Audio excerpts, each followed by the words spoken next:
Hit Hold it. on a sec.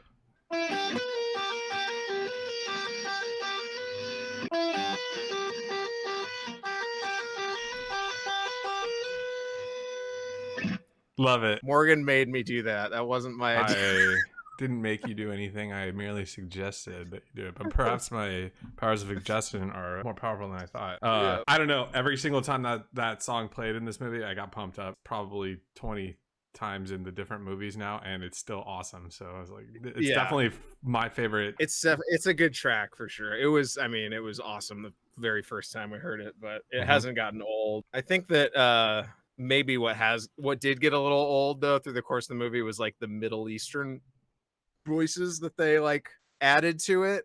Give So me it an was like example. every time Wonder Woman popped up on screen, you'd hear these like Middle Eastern female voices. By the end, by like the fourth or fifth time, it was like, okay, this is this is getting kind of like humorous. It seemed a little out of place, but she's Greek. I don't know, or is she Greek? Are they supposed to be Greek? I think some interpretations say that she is, and some don't care. So, should we introduce the movie that we're talking about? Yes, Or- let's introduce the movie that we're talking about. We are definitely talking about Zack Snyder's Justice League today, and both of us are pretty excited about this movie coming out because there's been so much hype around it, and the reason there was so much hype about it, internet fans found out that this cut could possibly exist, and they kind of locked onto it, launched a campaign that lasted 3 years, I think. Yeah, I think three or 3.5, something like that. And during that 3 years, there was basically a lot of the other side saying, no, this will never happen. You guys are stupid. And they persevered somehow. And I think it was a kind of a conglomerate of, the right time. There's no new movies coming out. There's all these streaming services that are starting and they want to like hook people. And then also these fans had this like campaign, and for a reasonable amount of money, they were able to relaunch this movie. And to me, very different movie than what we saw in 2017, Joss Whedon. And the amount of stuff that was cut out of that 2017 movie just blew my mind, because there's a reason that movie's not that loved. And this movie really just shows you all of the reasons why that movie was not loved. And it's because they cut out the heart and soul of the movie. They cut out all the backstory that made any of the characters have any kind of empathy or sympathy. This was all added back in, and man, was it better than I expected. I was pretty sure this was not going to be good. I was dead wrong, and I'm so happy to say that. Yeah, I mean, I was one of the people who was tweeting, release the Snyder cut over the last couple of years. I wasn't like a fanatic about it, but we were both fans of the Batman versus Superman movie, and so I remember we talked about that movie in our episode about it. I remember saying, walking out of the theater, being like, God, I hope they let him finish his story, but I have a feeling they won't. And sure enough, they took the movie away from him in the middle of he was also going through like a family crisis with his adopted daughter who committed suicide. And I think he was already fighting with the studio. And I think when that happened, he was just like, the timeline's blurry. We're not really sure if he was fired. And then they used that as like a cover to make them not look so bad, or to make him look not like he was fired, or if it was a mutual decision where he just had to step away. But following that is, what really kind of pissed me off, where they took the movie, they gave it to Joss Whedon, who's like famous for Buffy the Vampire Slayer and like the first Avengers movie and the second one, and Alien Resurrection, which we will never talk about because that movie sucks. Never say never. He didn't direct that though. He wrote that. No, movie, he just right? wrote it. He's got a ton of writing credits that are pretty legit though too. I mean, he's no slouch. The only thing of his that he wrote that I really like is Cabin in the Woods, and even that I rewatched recently, and I was kind of like, I don't like this as much as I used to. I disagree.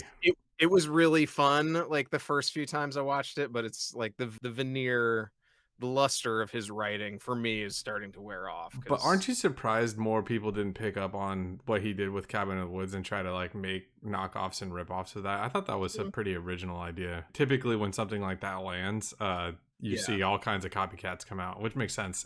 I didn't think there was a ton for that, but I watched it recently. Then we watched it again the next night because we both liked it so much. I mean, it's No, fun.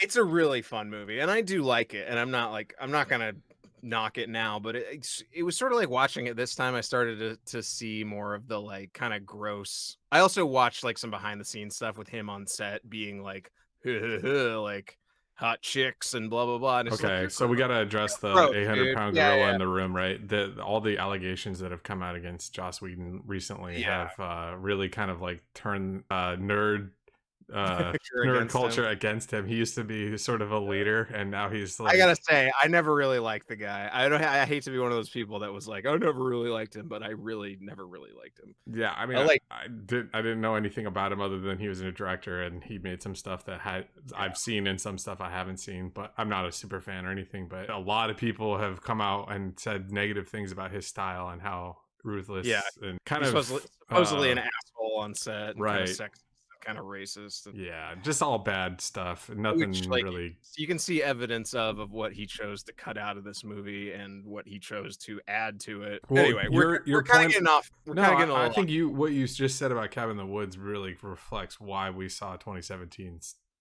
Justice Yeah, League. There's a lot more humor is yeah, stuff that they add to it. Not to say that Zack Snyder didn't leave any humor in, because I'll have to say that this is probably one of the best like evenly toned Zack Snyder movies. It's not all darkness and it's not all comedy either. There's like a good, if you watch 300, Watchmen, Sucker Punch, they're all pretty dark, and the last one I don't think anybody cares about. the But weird thing is, I hear different things from different people. Like even my roommate, she was like, "It was pretty good." if But you can get through it, then go ahead. It's I had a tough time watching that movie. It doesn't make any. I hated 300 when I first saw it in the theaters. I Hmm. was like, "This movie's stupid," and like, Oh, I really liked 300 when I first saw it. I'd never seen anything like that before. I didn't know that he had I done mean, the remake of Dawn of the Dead. Or when I saw 300, I thought, oh man, this is like new. Like I haven't ever seen anything like that.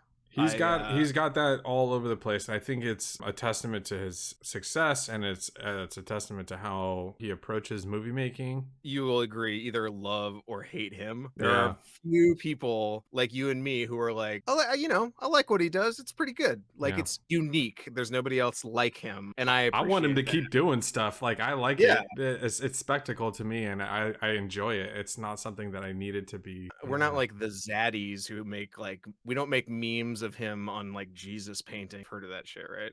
Okay, No, but that's the fine. hardcore Zack There's a Snyder lot of stuff fans, I don't know about.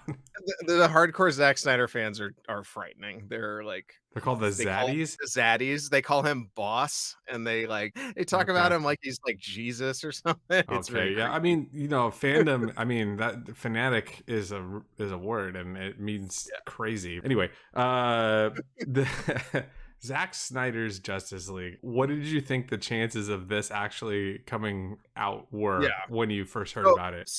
when they took the movie away from him and they gave it to Joss Whedon, who recut it and cut out like there's probably I would surmise 45 minutes or so that is the same footage from this movie to the movie that came out in 2017 out of 4 hours, and the 2017 movie was a 2-hour version. And honestly, I don't really think it would happen. What I thought would happen was like one day maybe on, because the streaming thing wasn't, there was no HBO Max yet when this all started. No. There wasn't even like No Disney Plus. No yeah, HBO Max. this heavy demand for like streaming content on the horizon. We just wanted the movie to come out, and I thought, well, Well, maybe they'll this put has it out. happened to big tentpole movies in the Yeah, past like with Star Wars and all kinds of stuff where you hear it about happened people. with Superman 2, with Richard Donner's Superman Oh 2. yeah, go me even further back. I'm sure it's happened like lots Yeah. of times, and people getting fired or whatever. But this one was just really, it felt really egregious, and because of how dishonest they were about it. I hate the Joss Whedon version so much more now that I know what was changed. I'll say I'm okay at figuring out like which directing style or whatever somebody's doing something, but I'm not that great at it. So I'm not like sitting there going like, oh yeah, that's him, or whatever, right? Yeah. But now that I've seen them, I've seen Justice League enough times, Joss Whedon's Justice League enough times to know where the differences are now. And holy shit, I was like, I I watched the first half of it again today with my roommate, and I was, like, paying attention, and I was like, "None of this is the same until the Aquaman scene," and even that's, like, totally, like, just cut up and reshot and, like, has horrible, like, fake CG backgrounds, and, like, the actors' hair changes, their weight changes from, like, shot to shot. It's terrible. I'll tell you what, this I probably just had the inverse experience that you did because I was already super mad about it, so, like, Right. this couldn't have made me any more mad. All it did was make me, like, happy and feel, like, Oh, vindicated. Like, yeah. after all this time, I was just like, "I wasn't wrong." Like, we weren't wrong. Okay, so I didn't have the right or wrong feeling, but I definitely had the happy feeling, mostly because I Yeah, was like, "Fuck, this movie makes sense finally." Because if you don't yeah. know, the original Whedon cut, it doesn't make a lot of sense. There's so much trimmed out of it that the character motivations are extremely difficult to follow. I think we need to talk about what this movie's about really quick though, and let people know. Yeah. So, what is this movie about? So, this movie tees off of Batman vs Superman, and at the end of Batman vs Superman, they fight Doomsday, and Doomsday ends up killing Superman right at the same time that he shoves the Spear of Destiny that has this big kryptonite arrowhead on the tip of it through Doomsday. So they're both dead at the same time, effectively. Now, Joss Whedon's Justice League opens with Batman after a little like montage of like crying music and I don't know, showing people hating each other or something like that. He was trying to make like a comment on like society or something. It's so different. This movie opens up with Superman dying and like screaming, and his sound waves coming from his body are so powerful that they travel very far. And as they travel, they're waking up these things called mother boxes. And when the mother boxes are awakened, they call to Apocalypse. Steppenwolf finds out that they're awakened, and he Yeah. comes.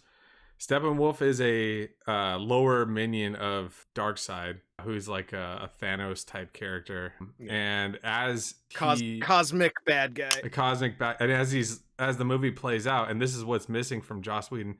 There's no motivation in Joss Whedon's cut. In this movie, Steppenwolf has a chip on his shoulder because he is exiled from Apocalypse, where Darkseid lived. The reason that he's exiled is never really discussed, but Sounded like he was a part of some coup and then it kind of feels like he was trying to turned take on the over. He's turned on the technically his traitors, uncle. and he killed the traitors so that he himself wasn't killed, but he still was involved in the coup, so they banished him. The That's what you can glean from, like, just a couple lines of dialogue, but it's all you need. You're like, "Okay, I get it."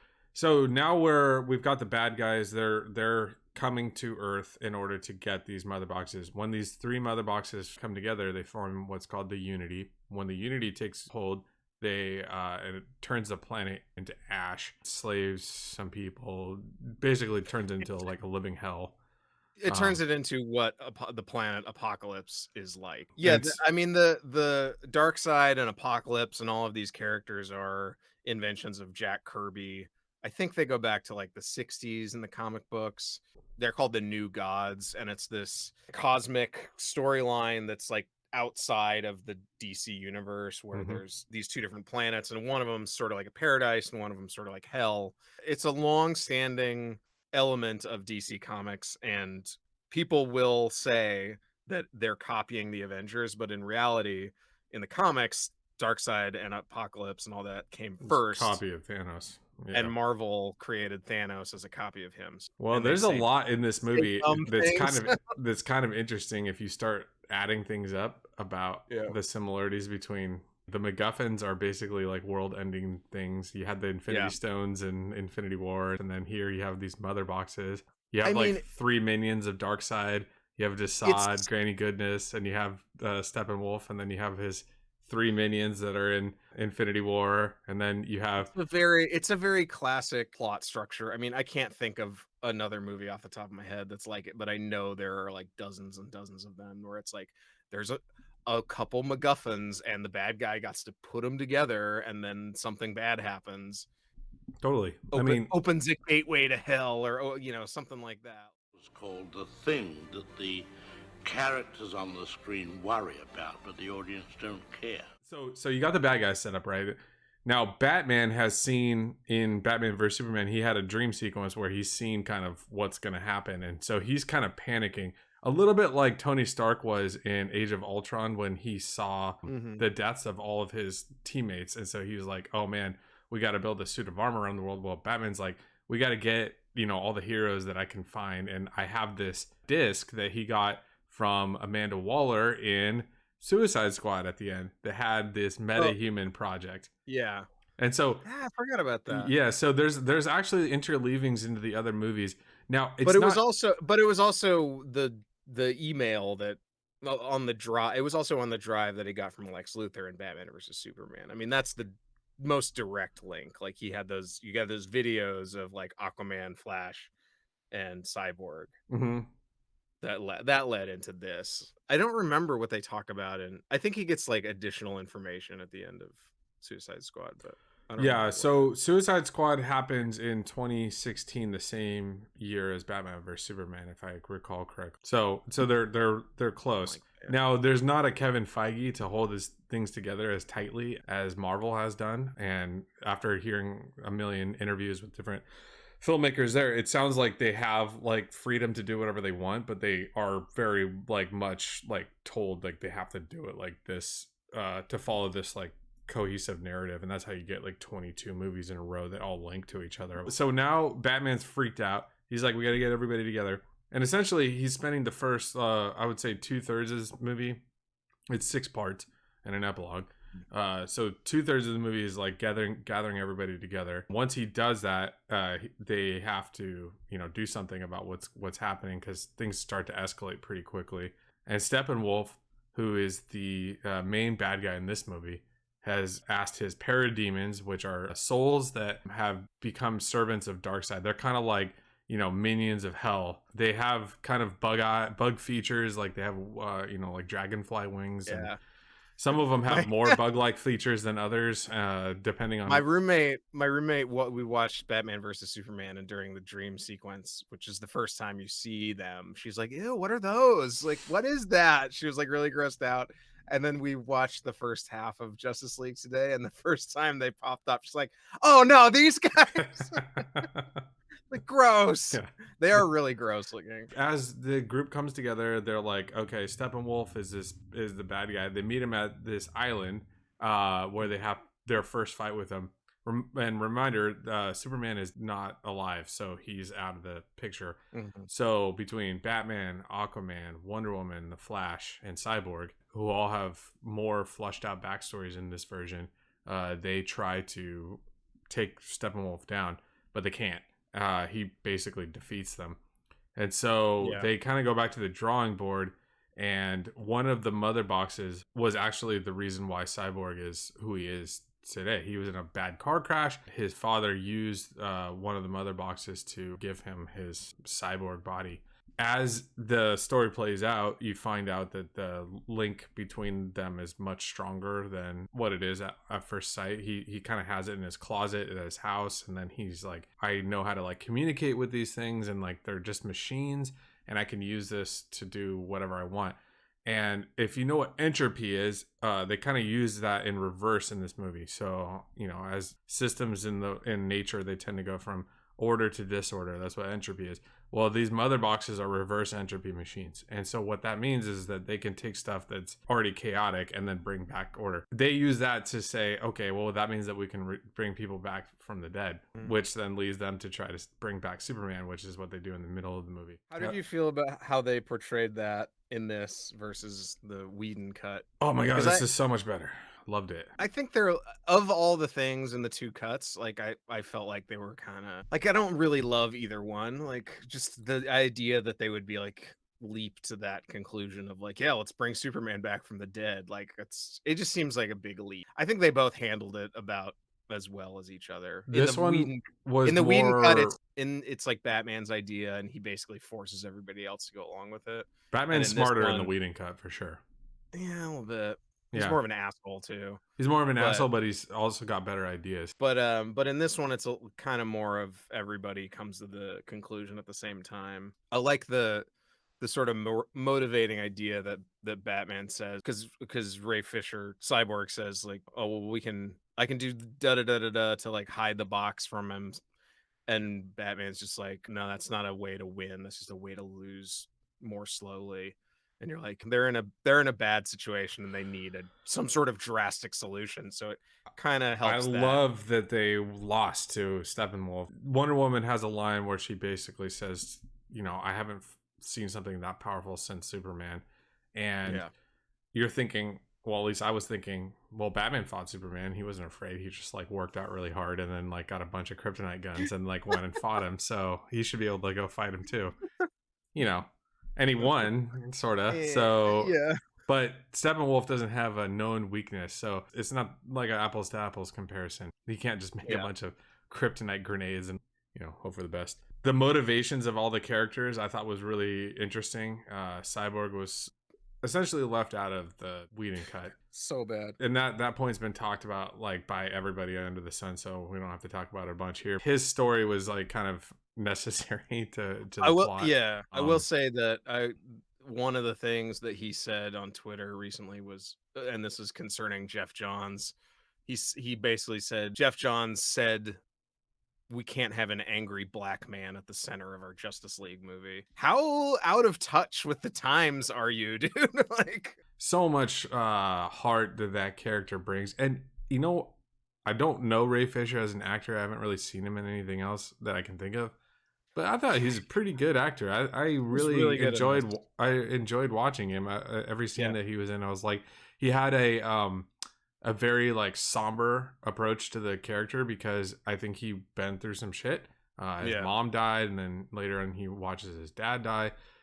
So he's definitely got some baggage. Yeah, his lines are all delivered kind of like with a very like monotone, and he's just like very down to business about everything. When they're fighting at this island against Steppenwolf for the first time, he rescues everybody, and then he basically just says to the Flash, he's like, you need to go back down and help them out now. Just very matter of fact, and I like that. I really I dug that approach. In the Whedon cut, it just comes off as like, this guy's wooden, but with this one, when you see him before he turns into Cyborg, you get an idea of like who this guy really is, and you get an idea of maybe my favorite acting range. Maybe my favorite scene in the whole movie is the football scene. I think that's like the most beautiful like shot, like sports thing I've ever seen in a movie ever. Yeah. I was like, I literally have a note that says I want to see Zack Snyder's Super Bowl movie. I want to see it, because I was like, holy shit, was that right on?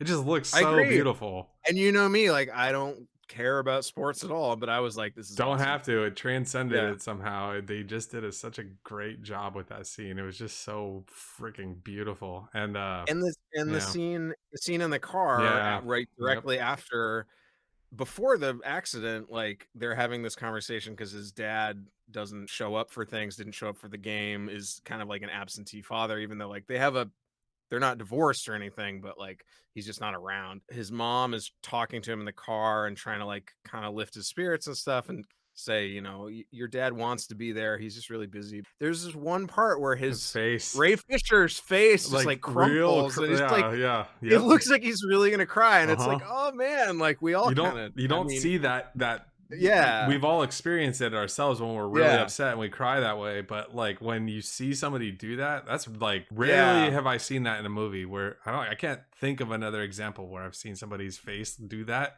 and that to me got me as well. That's it. I was so like sold on that when I saw that. I was, wow, that was really good. I felt for him, like he was like really upset about this, and he did it the right way. That whole segment with him was like, to me, kind of like the best addition of movie. Like it was the part that I was most like, yes, this is fucking really good. Why did they cut this out? No, I kept asking myself while I was watching it too. I was just like, why is this? I mean, why did you change this? Well, that was Zack Snyder's Justice League, and boy, oh boy, was that a fantastic movie. If you have HBO Max, watch it, and if you don't and you're on the fence about getting it, get HBO Max and watch it. You should definitely watch this movie. It is too fun. Where the pictures show, where the hero wins. wins and the monster grins and everybody knows